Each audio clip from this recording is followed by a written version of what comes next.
Hi friends. அதாவது பெரிதும் எதிர்பார்க்கப்பட்ட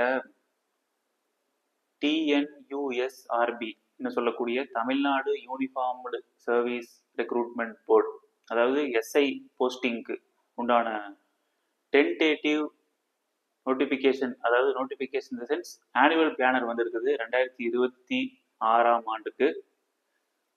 டெக்னிக்கல் எஸ்ஐ, அதாவது சப் இன்ஸ்பெக்டர் டெக்னிக்கல் சொல்லக்கூடிய அந்த போஸ்டிங்க்கு மே 2026 நோட்டிஃபிகேஷன் வரும்னு கேலண்டரில் வந்து சொல்லியிருக்காங்க.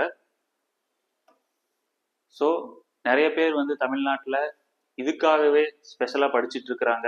ஃபிசிக்கல் ஃபிட்னஸ்ஸு, அது போக டெக்னிக்கல் சப்ஜெக்ட்ஸு, ஜிஎஸ்ஸு எல்லாமே படித்து தயார் நிலையில் இருக்கிறாங்க. அவங்களுக்கெல்லாம் ஒரு டவுட்டாக இருந்தது வந்து நோட்டிஃபிகேஷன் வருமா, கேலண்டர் வருமா அப்படின்ட்டுலாம் இருந்தாங்க. பட் ஃபஸ்ட்டு ஸ்டெப்பாக சரியான வேலையில் வந்து நமக்கு வந்து ஆனுவல் பிளானர் வந்துருக்குது. ஸோ இது வந்து நமக்கு ஒரு மோட்டிவேஷனாக இருக்கலாம். நெக்ஸ்ட் அடுத்தடுத்து நம்ம படிக்கிறதுக்கும் ஃபிசிக்கல்லையும் பேரலாக நம்ம ரெடியாக இருக்கும்.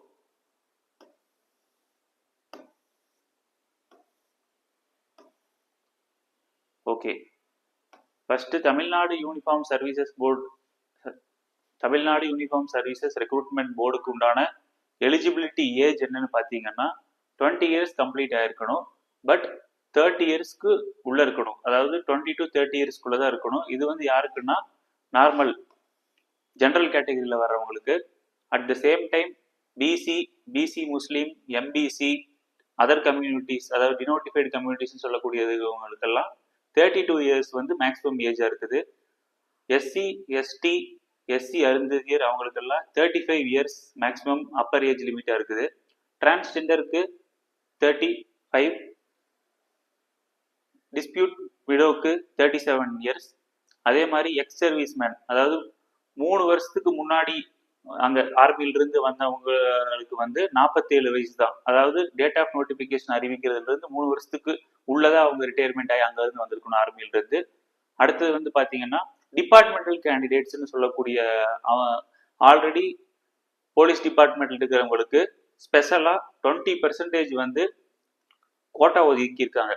அதாவது 100 போஸ்டிங் வருதுன்னா அதில் 20 போஸ்டிங் வந்து டிபார்ட்மெண்டல் கேண்டிடேட்ஸ் தான் ஃபில் பண்ணுவாங்க. அதில் எந்த மாற்று கருத்தும் இல்லை. அவங்களுக்கு வந்து 47 வயசுங்கிறது வந்து உச்சபட்ச வயது வரம்பா இருக்குது.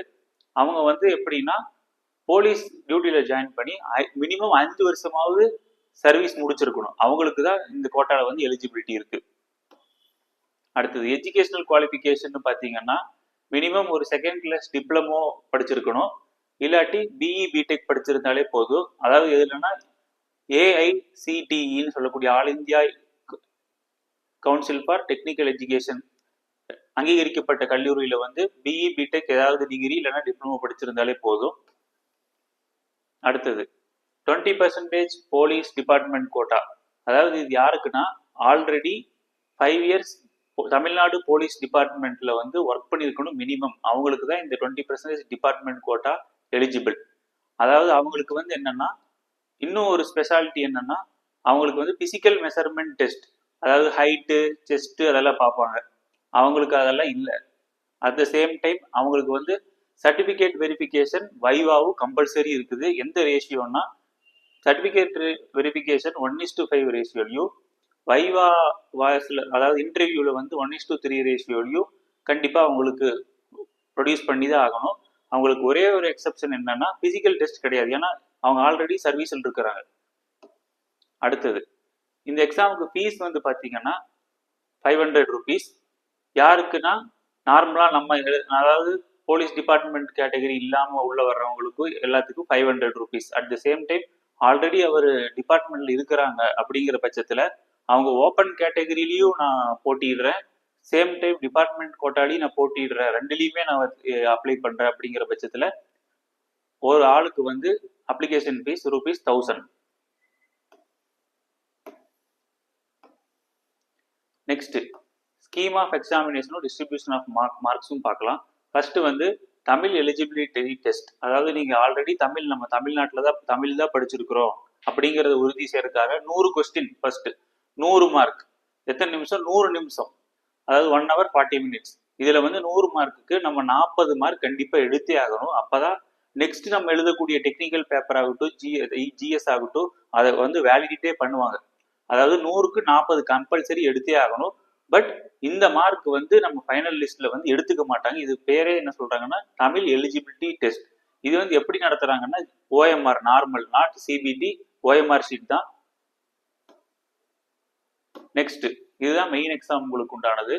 அதாவது மெயின் எக்ஸாம் எப்படின்னா 80 மார்க்ஸ். நீங்க வந்து ஜிகே, அதாவது ஜிஎஸ் ஜிகேன்னு சொல்லக்கூடிய ஜெனரல் நாலேஜ்ல வந்து 30 மார்க்கும், கோர் பேப்பர் டெக்னிக்கல்ல வந்து 50 மார்க்கும் வைக்கிறாங்க. அடுத்தது எக்ஸ்ட்ரா குவாலிஃபிகேஷனுக்காக 5 மார்க் ஒதுக்குறாங்க. எப்படின்னா ஸ்பெஷல் மார்க்ஸ்னு சொல்றாங்க. அது எப்படின்னா ஓப்பன் கேண்டிடேட்ஸா இருக்கிற பட்சத்துல அவங்க ஆல்ரெடி என்சிசிலியோ, என்எஸ்எஸ்லியோ, ஸ்போர்ட்ஸ் ஆர் கேம்ஸ்ல மெடல்ஸோ, ப்ராப்பரான சர்டிபிகேட், அவங்க கேட்குற சர்டிபிகேட் எல்லாம் இருந்துச்சுன்னா அதுக்குண்டான என்சிசியில் இருந்திருந்தா 2 மார்க்ஸ், என்எஸ்எஸ்ல 1 மார்க், ஸ்போர்ட்ஸ் ஆர் கேம்ஸ்ல இருந்திருந்தா 2 மார்க்ஸ். இதை பத்தி ஃபர்தராவது நோட்டிபிகேஷன் வரும்போது உங்களுக்கு கண்டிப்பா டீட்டெயில்டா வரும். சேம் டைம் நேஷனல், அதாவது போலீஸ் டியூட்டியில இருந்திருந்தா அவங்களுக்கு வந்து கோல்டு, சில்வர், பிரான்ஸுங்கிற பட்சத்தில் ஏதாவது எக்ஸப்ஷனல் சர்வீஸ் பண்ணியிருந்தா அவங்களுக்கும் ஸ்பெஷல் மார்க்ஸ் இருக்கு. இது வந்து பர்டிகுலர் டிபார்ட்மெண்டல் கேண்டிடேட்ஸ்க்கு. அடுத்தது வைவா இன்டர்வியூ, இது வந்து 10 மார்க். ஓவராலா பார்த்தீங்கன்னா 100 மார்க். அடுத்தது மொத்த கொஸ்டின் வந்து நம்ம எழுத போறது வந்து 160 கொஸ்டின் இருக்கு அப்ஜெக்டிவ் டைப். எல்லா கொஸ்டினுமே அரை மார்க், அதாவது 0.5ங்கிற பட்சத்துல உங்களுக்கு 80 மார்க்ஸுக்கு வரும். நெக்ஸ்ட் இந்த பிசிக்கல் மெஷர்மெண்ட் டெஸ்ட் எல்லாம் நீங்க இன் டீடைல் நோட்டிபிகேஷன் வரும்போது அவங்க கரெக்டா கொடுப்பாங்க. இதை பார்த்தீங்கன்னா நோட் 20% வந்து டிபார்ட்மெண்டல் கேண்டிடேட்ஸ், அதாவது ஆல்ரெடி போலீஸ் ஒர்க்கிங்ல இருப்பாங்கல்ல, அவங்களுக்கு வந்து பிசிக்கல் மெஷர்மெண்ட் கிடையாது. பட் எனிவே அவங்க வந்து இதுல இல்லைனாலும் சர்டிபிகேட் வெரிஃபிகேஷனும் இன்டர்வியூ கம்பல்சரி இருக்குது. நெக்ஸ்ட் வந்து பாத்தீங்கன்னா ஓப்பன் கேண்டிடேட், அதாவது நான் எந்த சர்வீஸ்லயும் இல்லை, இப்பதான் ஃப்ரெஷ்ஷா படிச்சுட்டு உள்ள போறேன் அப்படிங்கிறவங்களுக்கு எல்லாம் physical measurement test will be called for original certificate verification. அதாவது பிசிக்கல் மெஷர்மெண்ட்ல வந்து ஃபர்ஸ்ட் அவங்க எலிஜிபிளா இருக்கிறாங்களான்னு பார்ப்பாங்க. அப்புறம் தான் ஒரிஜினல் சர்டிபிகேட் வந்து அலோவ் பண்ணுவாங்க. நெக்ஸ்ட் டிபார்ட்மெண்டல் கேண்டிடேட்ஸ், அடுத்தது அவங்களுக்கு ஆல்ரெடி சர்வீஸ்ல போலீஸ் சர்வீஸ்ல இருக்கிறவங்களுக்கு 1:5 இந்த ரேஷியோல, அதாவது ஒரு போஸ்டிங்க்கு 5 பேர்த்த கூப்பிடுவாங்க ஒரிஜினல் சர்டிபிகேட் வெரிஃபிகேஷனுக்கு. அடுத்தது வைவா. வைவா யாருக்கு நடத்துவாங்கன்னா ஃபர்ஸ்ட் ரிட்டன்ல குவாலிஃபை ஆகி நெக்ஸ்ட் பிசிக்கல் வெரிஃபிகேஷன் முடிச்சுட்டு அடுத்தது ஒரிஜினல் சர்டிபிகேட் வெரிஃபிகேஷனும் முடிச்சுட்டு ஃபைனலாக தான் வைவா கூப்பிடுவாங்க. எப்படி கூப்பிடுவாங்கன்னா ரேஷியோ வந்து 1:3, அதாவது ஒரு போஸ்டிங்க்கு 3 பேருங்கிற கணக்கில் கூப்பிடுவாங்க. நெக்ஸ்ட் இந்த இன்டர்வியூல எங்க நடக்கும்னா டிஎன்யூஎஸ்ஆர்பி சென்னை, அங்கதான் கூப்பிடுவாங்க. அப்போ இன்டர்வியூ நடக்கும் போது நீங்க எல்லா ஒரிஜினல்ஸும் கொடுக்க வேண்டியதா இருக்கும். நெக்ஸ்ட் ஆல்ரெடி இப்ப கவர்மெண்ட் சர்வீஸ்ல இருக்கிறாங்கிற பட்சத்துல, அதாவது டிபார்ட்மெண்டல் கோட்டா போலீஸ் சர்வீஸ்ல இல்லாம வேற ஏதாவது சர்வீஸ் கவர்மெண்ட் சர்வீஸ்ல இருந்தால் அவங்க வந்து என்ஓசின்னு சொல்லக்கூடிய நோ அப்ஜெக்ட் சர்டிபிகேட் கண்டிப்பா அவங்க கன்சர்ன் டிபார்ட்மெண்ட்ல இருந்து கொடுக்கணும். நெக்ஸ்ட் நம்ம ஆல்ரெடி பார்த்த மாதிரி என்சிசி, என்எஸ்எஸ், ஸ்போர்ட்ஸ் சர்டிபிகேட், அதாவது நேஷனல் லெவல்ல மெடல், போலீஸ் டியூட்டியில் இருக்கும்போது எக்ஸப்ஷனல் சர்வீஸ், அதெல்லாம் ஏதாவது வாங்கியிருந்தா அதுக்கு கண்டிப்பா ஒரிஜினல் சர்டிபிகேட் கூட இதையும் கொண்டு வரணும். கண்டிப்பா அவங்க வந்து கிராஸ் வெரிஃபை பண்ணுவாங்க அந்த time of interview and original certificate verification. Next additional marks for educational qualification.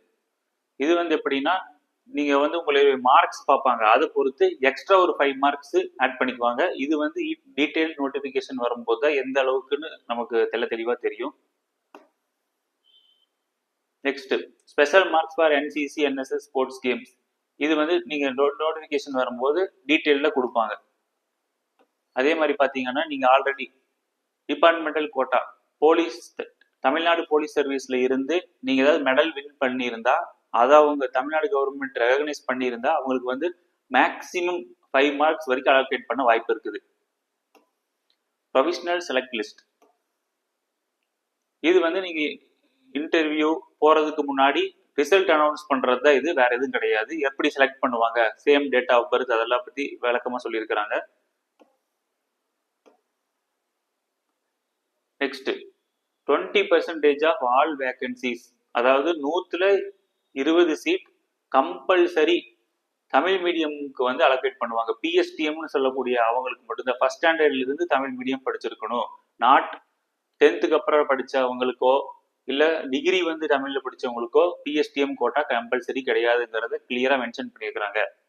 கடைசியா வந்து பாத்தீங்கன்னா medical examination, verification of character and antecedents. அதாவது இது என்னன்னா ப்ரொவிஷனலி செலக்ட் ஆகி ஃபைனல் லிஸ்ட்டுக்கு வர்றவங்களுக்கு வந்து மெடிக்கல் வெரிஃபிகேஷனும், அதாவது ஐ பவர் எல்லாமே செக் பண்ணுவாங்க.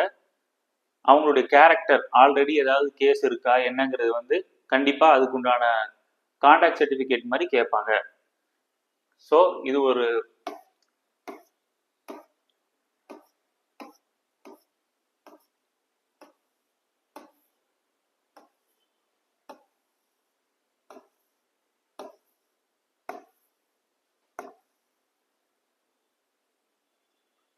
ஸோ ஃப்ரெண்ட்ஸ், ஆனுவல் பிளானர் வரலன்னு சொன்னவங்களுக்கு பிளானரும் ரெடியாக வந்துருச்சு.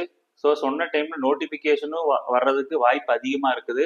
ஸோ உங்கள் ப்ரிப்பரேஷனில் வந்து நீங்கள் எந்த லெவலில் இருந்தாலும் சரி, இப்போ நீங்கள் ஸ்பீடப் பண்ணுறதுக்கு இது ஒரு மோட்டிவேட்டிங் ஃபேக்டராக இருக்கும். நல்லா பண்ணுங்கள். சேம் டைம் ஃபிசிக்கலி இப்போ இருந்தே ஸ்டார்ட் பண்ணிடுங்க. All the best.